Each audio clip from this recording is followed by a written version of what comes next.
धनम शब्द रूप की सिद्धि कर लेते हैं। और किसी भी शब्द की जब हम सिद्धि करते हैं तो सबसे पहले उस शब्द का प्रातिपदिक होना आवश्यक है। प्रातिपदिक संज्ञा हम किस सूत्र से करते हैं? अर्थवद धातु प्रत्यय प्रातिपदिकम, यानी कि ऐसा शब्द जो ना तो धातु हो ना प्रत्यय हो किंतु वो अर्थवान होना चाहिए, तो ऐसे शब्द की प्रातिपदिक संज्ञा हो जाती है। प्रातिपदिक के विषय में बहुत ही विस्तार से मैंने पूर्व के वीडियोज़ में बता रखा है, खासकर जब राम का सबसे पहले सिखाया था उसमें बहुत सारे शब्द रूपों की सिद्धि में कर चुकी हूँ और उन सब की प्लेलिस्ट में ऐड करती जाती हूँ प्रत्येक वीडियो में जो शब्द रूप सिद्धि के हैं। तो जो नए जुड़ रहे हैं या जिन्होंने छोड़ दिया है बीच में, जिसको जो नहीं देख पाए हैं वो जा कर के देख सकते हैं। तो प्रातिपदिक संज्ञा हम करेंगे कैसे शब्द की? जो प्रत्यय भी नहीं हो, धातु भी नहीं हो, किंतु उसका कोई ना कोई अर्थ ज़रूर होना चाहिए, जिसके बोलते ही हमारे सामने उसका अर्थ आ जाए, उसका स्वरूप आ जाए। जैसे राम कहते ही हम समझ जाते हैं अयोध्या के राजा राम या परशुराम इत्यादि इस तरह के राम के नाम वाले जो व्यक्ति हैं वो हमारे सामने आ जाएंगे। इसी तरह से हरि कहने से आ जाएंगे, पुस्तक कहने से भी हमें कोई उसको खोलना नहीं पड़ेगा उसके विषय में और हमें पता लग जाएगा पुस्तक क्या होती है। तो उसका एक अर्थ होता है। जैसे जल है तो जो अर्थवान जो प्रातिपदिक शब्द होते हैं वो दो तरह के होते हैं। कोई भी शब्द जो कि या तो व्युत्पत्ति के आधार पर होते हैं या अव्युत्पत्ति। अव्युत्पन्न यानी कि जिसकी व्युत्पत्ति कोई धातु या प्रत्यय लगाने से नहीं हुई है बल्कि प्रारंभिक रूप से यानी प्रातिपदिक रूप से वो है। जैसे राम है, या वैसे राम की तो घ प्रत्यय लगने से रमण करने के अर्थ में भी हुई है, लेकिन यदि हम इस सूत्र से उसको प्रातिपदिक माने तब भी हमारी समझ में आ जाएगा कि राम कौन है। जल शब्द है, ये प्रारंभिक शब्द है और जल शब्द कहते ही हमारे सामने समझ में आ जाता है ना कि पानी है, नीर है, ये इस तरह से क्या होता है ये समझ में आ जाएगा। जलज ये व्युत्पत्ति के आधार पर है, इसका अर्थ भी हमारी समझ में आ जाएगा। जलज यानी कि कमल जो कि जल में उत्पन्न होता है, तो ये व्युत्पत्ति के आधार पर हो गया, लेकिन इसका अर्थ भी ये भी सार्थक है। तो देखा जाए तो व्युत्पत्ति और अव्युत्पत्ति दोनों के ही आधार पर शब्द बनते हैं, किंतु उन शब्दों का कोई अर्थ होना चाहिए, साथ ही वो शब्द धातु या प्रत्यय नहीं होने चाहिए। तो ऐसे शब्दों की प्रातिपदिक संज्ञा हो जाती है। प्रातिपदिक संज्ञा करना बहुत आवश्यक है, यानी कि ये शब्द सार्थक है और ये प्रारंभिक है, ये मूल शब्द है, इसकी प्रकृति है, इस तरह से उसे प्रातिपदिक माना जाएगा। अर्थात जो सर्वप्रथम अंत, उसमें बाद में कोई परिवर्तन नहीं हुआ, अंत भी वही था और आरंभ भी वही था। जैसे प्रतिपदा महीने का अंत भी होती है और महीने का आरंभ भी होती है। जैसे जल मूल शब्द है, जल के बाद ये नाम रखा गया और किसी चीज़ का फिर नहीं रखा गया जल नाम, लेकिन ये नए नाम का आरंभ भी हो गया, नई संज्ञा का आरंभ भी हो गया, जैसे जलज। तो इस तरह से हम उसको प्रातिपदिक कह सकते हैं ऐसे शब्दों को। साथ ही ऐसे शब्द जिनको कृत प्रत्यय लगाकर बनाया गया हो या तद्धित प्रत्यय लगाकर बनाया गया हो या फिर वो सामासिक पद हों, तो ऐसे शब्दों की भी प्रातिपदिक संज्ञा इस सूत्र से कृत तद्धित समासस्य से मान ली जाती है। जो शब्द प्रातिपदिक होते हैं, जिनका अर्थ नाम सामने आते, जो संज्ञा कहते ही, जिस शब्द को बोलते ही अर्थ सामने आ जाता है, वो प्रातिपदिक होता है। और साथ ही लेकिन ध्यान रखना है कि वो धातु या प्रत्यय नहीं होना चाहिए। हाँ, धातु या प्रत्यय के लगने से बना हो तो कोई बात नहीं, लेकिन केवल धातु या केवल प्रत्यय वो नहीं होना चाहिए। तो ऐसे प्रातिपदिक शब्द में शुभ प्रत्यय का प्रयोग करते हैं। शुभ प्रत्यय क्या कहते हैं? जैसे होते हैं ना शुभ प्रत्याहार जो होते हैं, जैसे माहेश्वर सूत्र में होते हैं, अक अच इत्यादि होते हैं, संधि और सूत्रों के काम में आते हैं। इसी तरह से शुभ प्रत्याहार होते हैं, क्योंकि बताया कि प्रत्यय कितने प्रकार के होते हैं। कृदंत होते हैं, तद्धितांत होते हैं, स्त्री प्रत्यय होते हैं, सुप्रत्यय होते हैं और तिंग प्रत्यय होते हैं जिनसे कि धातुएं बनती हैं। सुप्रत्यय होते हैं जिनसे कि शब्द रूप बनते हैं। तो सुप को हम क्या बोलेंगे? अगर खोलेंगे तो सु से लेके प तक क्या क्या आते हैं, वो सूत्र ये है। सौ जस अमोट षष्टाभ्याम विषेभ्याम व्यस असिभ्याम व्यस अस ओस आम ई ओस सुप। ऐसे याद नहीं होगा, याद ऐसे होगा इसको यदि हम इस तरह करेंगे। ये सब चीज़ें मैं बहुत पहले बता चुकी हूँ, हर वीडियो में बताती हूँ और फिर से एक बार बता रही हूँ। इनको ऐसे लिखेंगे जैसे सु औ जस, मैंने यहाँ पे इस तरह से किया, सु औ जस अम औट शस, तो इनको ऐसे लिखो। सातों व्यक्तियों में प्रथमा द्वितीय तृतीय चतुर्थी पंचमी षष्ठी सप्तमी करके फिर एक वचन द्विवचन बहुवचन करके। सु औ जस अम और शस टाभ्याम भिस एभ्याम भ्यस अस भ्याम भ्यस अस ओस आम ई ओस सु। इस तरह से ये इस सु से लेके इस प तक ये बीच के सारे आ जाते हैं, तो इसलिए इनको हम सुप कह देते हैं। सुप का मतलब है स्व औ जस अम और शस, सारे ही प्रत्यय इसमें आएंगे और ये शब्दों के पीछे लग के शब्द को पद में परिवर्तित करते हैं, क्योंकि भाषा में पद का प्रयोग होता है, अपद का नहीं होता। यानी जिसका कोई अर्थ होता है ऐसे शब्द का प्रयोग होता है, और अपद जिसका कोई अर्थ ही नहीं बन रहा हो उसका नहीं होगा। तो पद संज्ञा करनी पड़ती है तभी वाक्य बनेगा, अन्यथा वाक्य नहीं बनेगा। जैसे कहें कि राम पुस्तक, तो ये दो संज्ञा हो गई, राम पुस्तक कोई सेंटेंस नहीं बना। लेकिन अगर हम कहेंगे राम की पुस्तक तो ये वाक्य बन गया।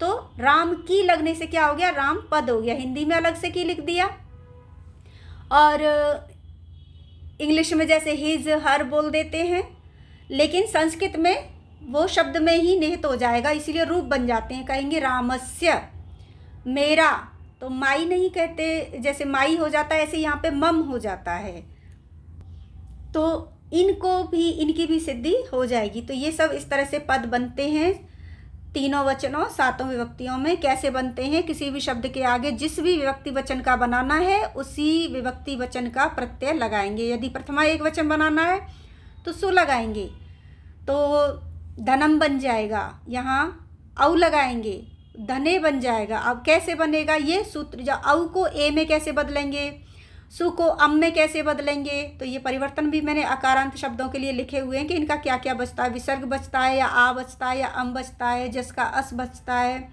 टा का केवल आ बचता है, अनुनासिकों की सबकी इति होती है तो ए, फिर अस, असी का भी अस बचता है। इस तरह से इनके ये शेष रहते हैं। तो चलिए अब हम सिद्धि शुरू कर देते हैं। तो सबसे पहले जो धनम शब्द है वो क्या है, मूल शब्द है धन। धनम क्या है, वो प्रथमा एक वचन का है। जब भी हम किसी चीज़ के विषय में बताते हैं, उसका परिचय देते हैं, तो वो हमेशा प्रथमा विभक्ति में ही देते हैं, इसलिए आपको सुनने में आता है धनम। और इस ऐसा करने से ये भी होता है कि हमें पता भी लग जाता है कि वो किस लिंग का है। तो मूल शब्द है, यदि हम लिंग अनुशासन पर जाएंगे तो धन क्या है, वो नपुंसक लिंग के अंतर्गत आ जाता है, क्योंकि मूल शब्द धन है। इसके अंत में देखो अ है न के बाद, तो ये अकारांत हो गया, और अ क्योंकि स्वर है इसलिए ये अचंत हो गया।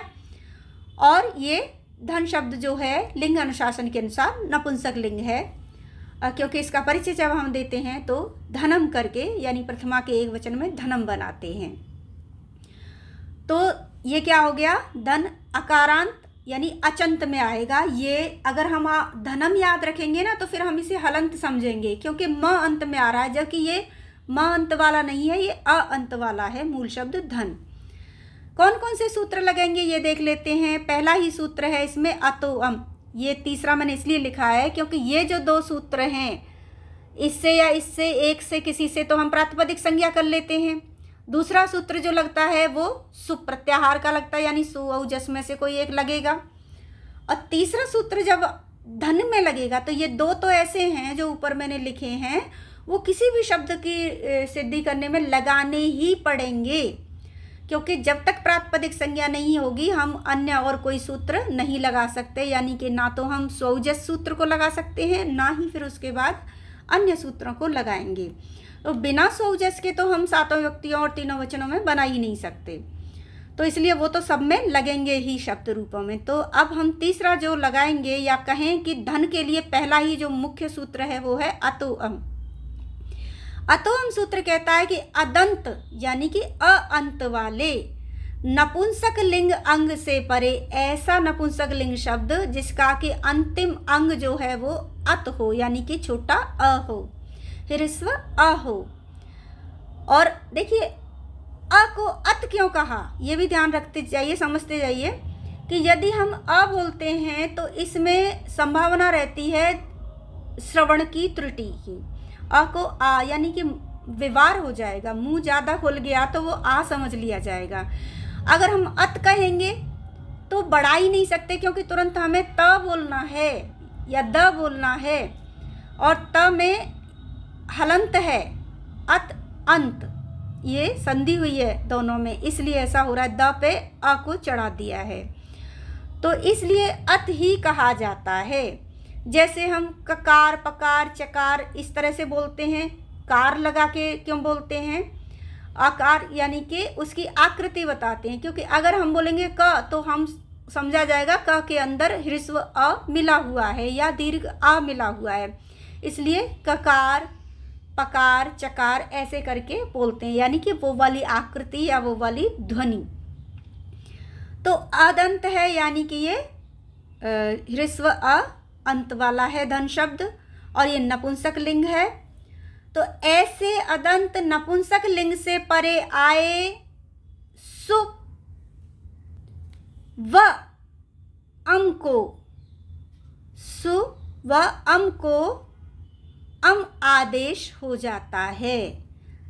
कोई ऐसा शब्द हो जिसके के अंत में आ रहा हो और वो नपुंसक लिंग का हो, तो उसके बाद यदि सु प्रत्यय आ जाए, प्रथमा का एक वचन या द्वितीया का एक वचन अम आ जाए, तो इन दोनों के ही स्थान पर अम ही हो जाएगा, अम का अम हो जाएगा, सु का भी अम हो जाएगा।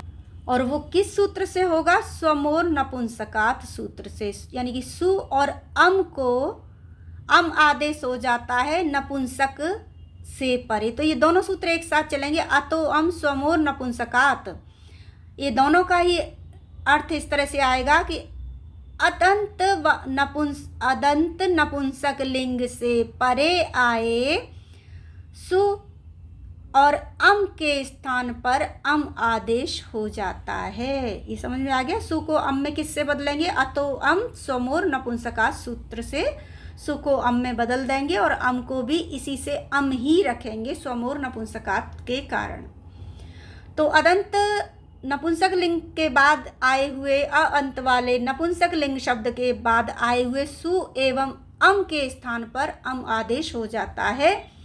अब ये देख लीजिए कि अम आदेश अब आपके समझ में आ रहा होगा कि वो तो रमा तो आकारांत है, उसमें भी हो जाता है, या फिर त्वम तो सर्वनाम है, और युष्मद है यानी कि ये तो हलंत है, इसमें भी हो जाता है। तो वो कैसे होता है, तो ए प्रथमयोर अम इस सूत्र से हो रहा है। ए प्रथमयोर अम यानी प्रथमा और द्वितीय विभक्ति के तथा चतुर्थी विभक्ति के ए को अम आदेश हो जाता है, और ये हम युष्मद में किया है इस सूत्र से।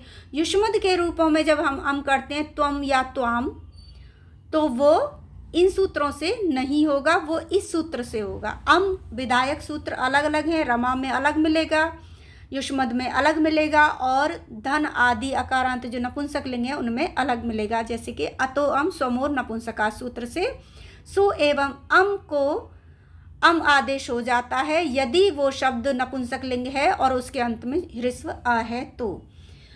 और अमि पूर्व अक के बाद अम परे होने पर पूर्व रूप होता है, ये अक संधि का निषेध कर देता है। यानी अ के बाद यदि आ जाए तो क्या होता है, दीर्घ संधि हो जाती है। लेकिन यदि अ के बाद अम आ जाए, अम जैसे कि ये वाला अम आ जाए, केवल अ आता तो धना हो जाता, धन प्लस अ धना हो जाता, लेकिन यहाँ अम आया है इसलिए दीर्घ नहीं होगा, दोनों ही केवल अ ही बने रहेंगे। जैसे यहाँ पे किया था अमि पूर्व सूत्र से, राम हरि सब में पढ़ाया था अमि पूर्व सूत्र। तो जैसे राम के पीछे अम आया तो दीर्घ नहीं होगा, अ प्लस राम का अ और ये अ मिलके दीर्घ नहीं होंगे, ये केवल रामम ही हो जाएगा, रामम, अर्थात अमि पूर्व यानी पूर्व रूप ही बना रहेगा, म को दीर्घ नहीं किया जाएगा, अ ही बना रहेगा इस अ के मिल जाने से भी, क्योंकि इसके पीछे जो आ रहा है वो अम का अ है, ना कि अन्य किसी और शब्द का। इसी तरह से हमने हरि प्लस अम में भी हरिम ही बनाया था। तो चलिए अब करते हैं हम धनम शब्द की सिद्धि। तो मूल शब्द तो मैंने बता ही दिया कि धन होता है। अब ध्यान रखने वाली बात यह है कि धन, ज्ञान या वन, फल, जल, मुख, नेत्र, अन्न, वृत्त, मूल्य, काव्य, चित्त, सत्य, दैव, ये और इनके जैसे अन्य जो भी अंत वाले ह्रस्व अंत वाले यानी कि अदंत नपुंसक लिंग शब्द होंगे, उन सब की सिद्धि जो होगी वो धन के शब्द रूपों की सिद्धि की भांति ही होगी, ये ध्यान रखना।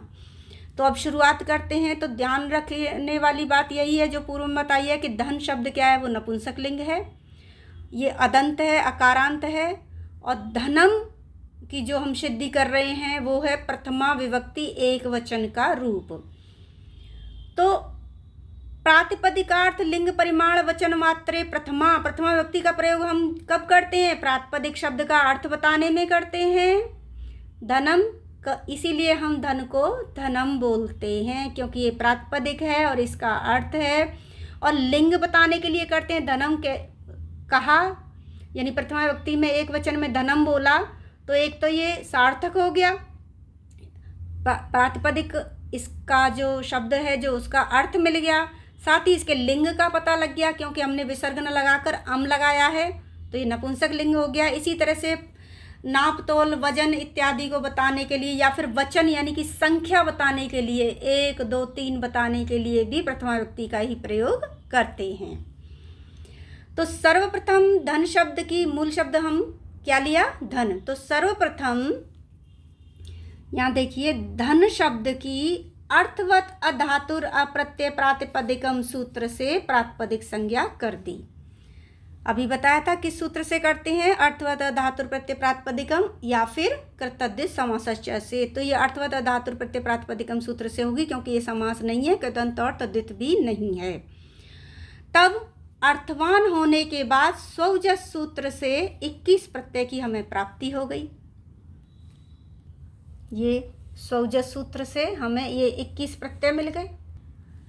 तो सर्वप्रथम धन शब्द की अर्थवत धातु प्रत्यय प्रातिपदिकम सूत्र से प्रातिपदिक संज्ञा होने के बाद स्वजस सूत्र का आगम हो गया। जब कोई शब्द प्रातिपदिक हो जाता है और उसकी सिद्धि करनी होती है तो उसमें स्वजस प्रत्यय लगाया जाता है।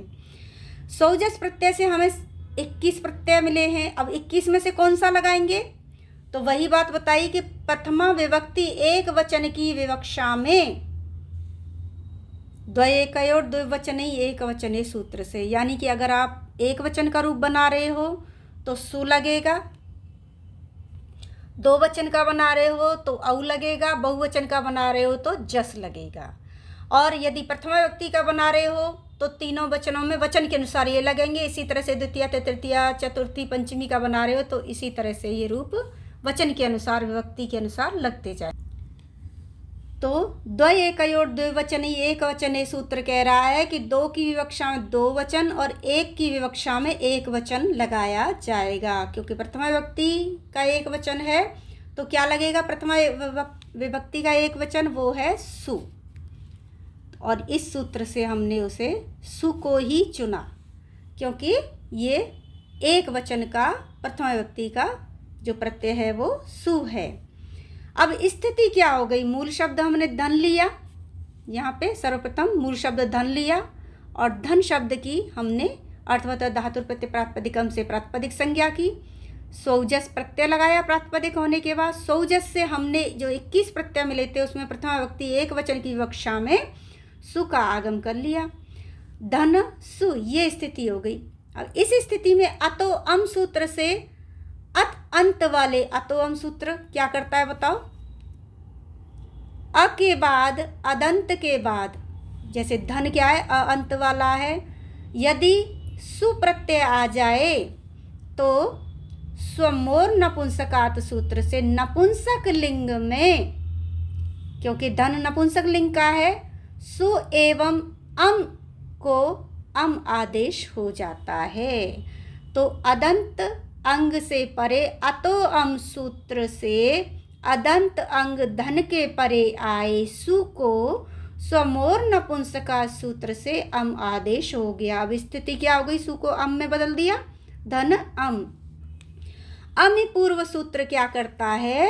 यदि अ के बाद यानी या कहें कि अक के बाद अ ई उ री एवं री, आप सभी को कह सकते हो, यदि सवर्ण अम आ जाए। अब क्योंकि औरों से तो मतलब है नहीं, अम के बाद ये वाला परिवर्तन होगा नहीं, क्योंकि यहाँ पे अ के बाद अ आने से दीर्घ होता है, तो दीर्घ का निषेध कर देंगे। किस सूत्र से कर देंगे? आमी पूर्व से, क्योंकि इसके धन के अ के पीछे अ नहीं आया है बल्कि अम आया है, इसको पूरा माना जाएगा। तो अम के कारण अ जो है वो दीर्घ, अ प्लस अ मिलकर दीर्घ नहीं होंगे, धन का न ही रहेगा अ के मिल जाने से भी। तो अमी पूर्व सूत्र से दीर्घ आदेश का निषेध हो गया, निषेध हो करके धनम ये रूप सिद्ध हुआ। अब हम आ जाते हैं प्रथमा विभक्ति के द्विवचन की सिद्धि पर। और धन का प्रथमा विभक्ति द्विवचन का रूप क्या है? धने, धनम, धने, धनानी।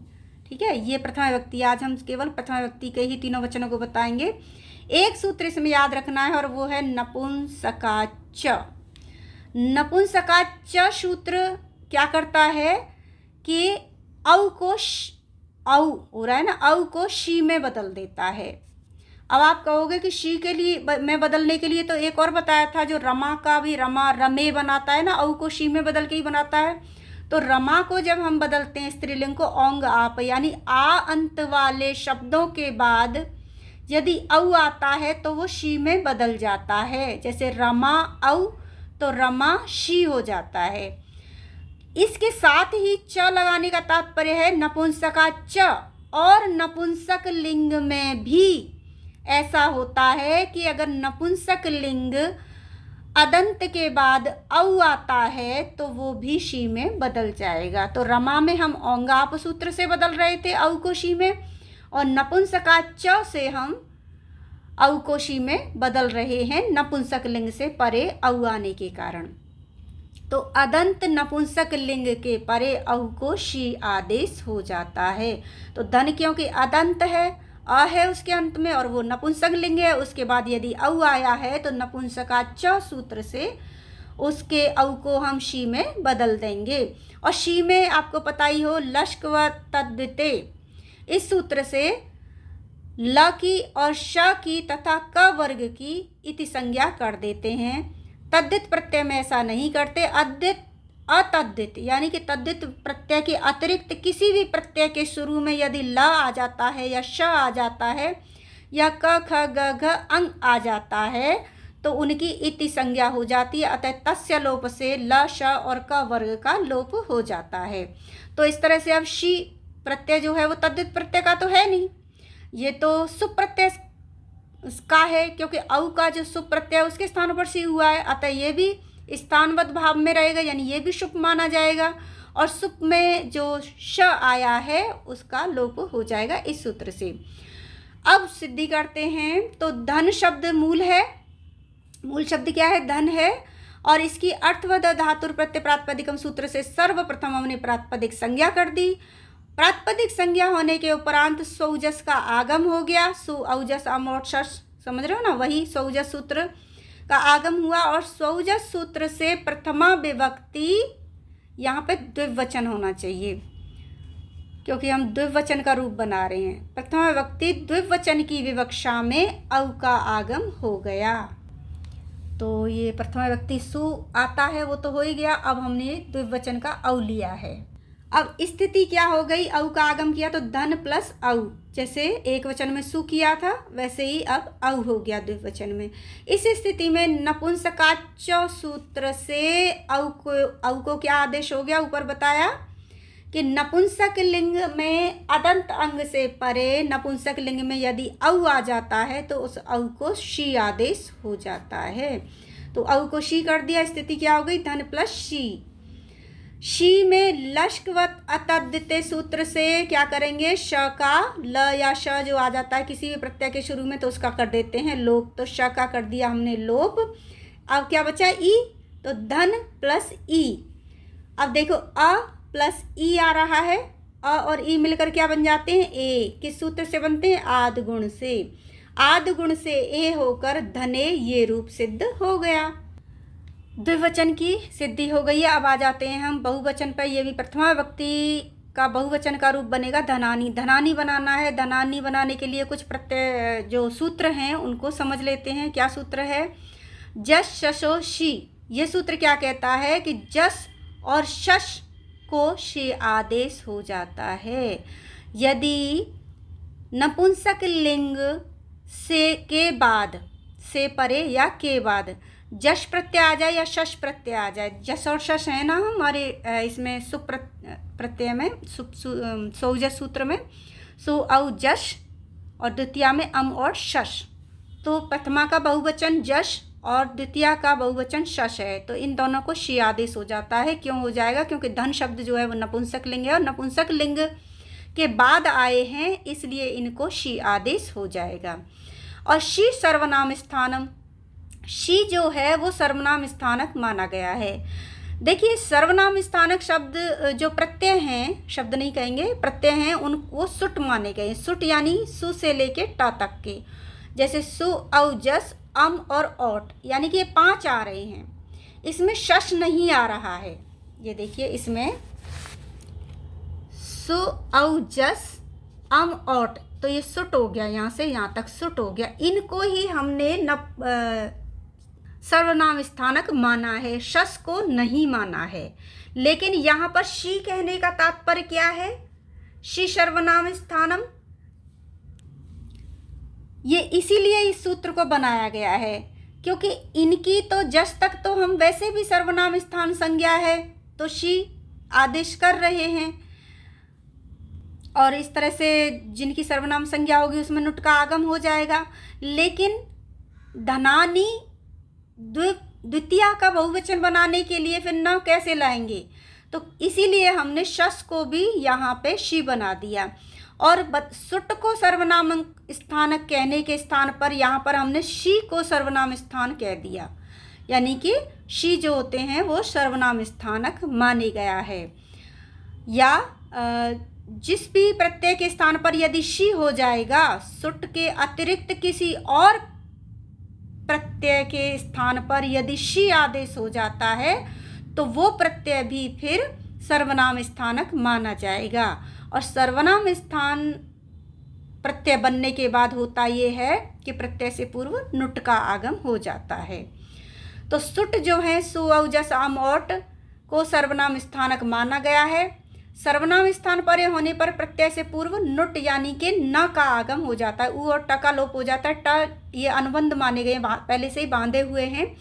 ट को हलंत्यम से, और उ जैसे सु में उ का लोप करते हैं, उपदेश अनुनासिक इति से उ का भी लोप हो जाता है, केवल न शेष रहता है। किंतु सूत्र के अनुसार शी सर्वनाम स्थानक माना गया है, चाहे वह शस के स्थान पर आए चाहे वह जस के स्थान पर आए। मतलब जस के स्थान पर तो हो ही रहा है, क्योंकि जस तक तो सुट हो ही रहा है ना, सर्वनाम स्थानक होते ही हैं। लेकिन शश जो है वो सर्वनाम स्थानक नहीं माना है क्योंकि वो सुट में नहीं आ रहा है, लेकिन शी बनने के बाद उसको भी सर्वनाम स्थानक मान लिया जाएगा। अब कह रहे हैं नपुंसकस्य झलच्चः, नपुंसक झल यानी कि अमंगणनम, अनुनासिक वर्णों को यदि छोड़ दिया जाए तो सारे ही व्यंजन उसमें आ जाएंगे। तो किसी भी व्यंजन या हम कहें अम यानी कि अनुनासिक वर्णों को छोड़कर किसी भी स्वर व्यंजन अंत वाले नपुंसक लिंग के बाद यदि सर्वनाम स्थानक प्रत्यय आए, जैसे सु औ जस अम ओट आए या फिर शी आ जाए, शी किसी अन्य प्रत्यय के स्थान पर शी बन के आए, तो प्रत्यय से पूर्व नुम यानी कि न का आगम हो जाता है। अब करेंगे हम धनानी बहुवचन की सिद्धि। धन शब्द है, मूल शब्द है धन। धन शब्द की अर्थवत धातु प्रत्यय प्रातिपदिकम सूत्र से प्रातिपदिक संज्ञा कर ली हमने, और इस सूत्र से ये मैंने संक्षिप्त में लिख दिए हैं इस तरह से, अर्थवत धातु प्रत्यय प्रातिपदिकम, इस तरह से 0 लगाया है। आप जब परीक्षा में लिखो तो एक बार पूरा अवश्य लिखना, उसके बाद आप इस तरह से संक्षिप्त में लिख सकते हैं। प्रातिपदिक संज्ञा करने के बाद सौजस का आगम हो गया, सौजस सूत्र लग गया फिर, और सौजस सूत्र से बहुषु बहुवचनम के कारण ये सूत्र है नया। नया नहीं है, इससे पहले सभी में बता दिया है, लेकिन अभी नया है। बहुषु बहुवचनम का तात्पर्य ये है, जैसे हम द्वे और द्विवचनी एक वचनी कर रहे थे ना, 2 वचन में द्विवचन लेना होगा, का सूत्र लेना होगा, और बहुवचन में एक वचन में एक वचन के प्रत्यय लेने होंगे, द्विवचन में द्विवचन के प्रत्यय ले होंगे, द्वयकर द्विवचनी एक वचन सूत्र से कर रहे थे। बहुषु बहुवचनम कहता है कि बहुवचन में हम बहुवचन के प्रत्ययों को लेंगे। तो बहुषु बहुवचनम सूत्र से बहुवचन का प्रत्यय क्या होगा? प्रथमा एक वचन में, क्योंकि ये जो बन रहा है प्रथमा विभक्ति बहुवचन, एक वचन नहीं, बहुषु बहुवचनम, प्रथमा विभक्ति बहुवचन में बहुषु बहुवचनम से बनेगा सु औ जस, जस आएगा, क्योंकि सु एक वचन, औ द्विवचन और जस बहुवचन। तो स्थिति क्या हो गई? धन प्लस जस। अब सूत्र बताया ही था ऊपर, जस शशोषी, यानी जस और शश को यदि अतंत अंग नपुंसक लिंग के बाद जस या शश आते हैं तो उन दोनों के स्थान पर शी आदेश हो जाता है। तो जस को शी आदेश कर दिया, धन प्लस शी हो गया। अब शी क्या है?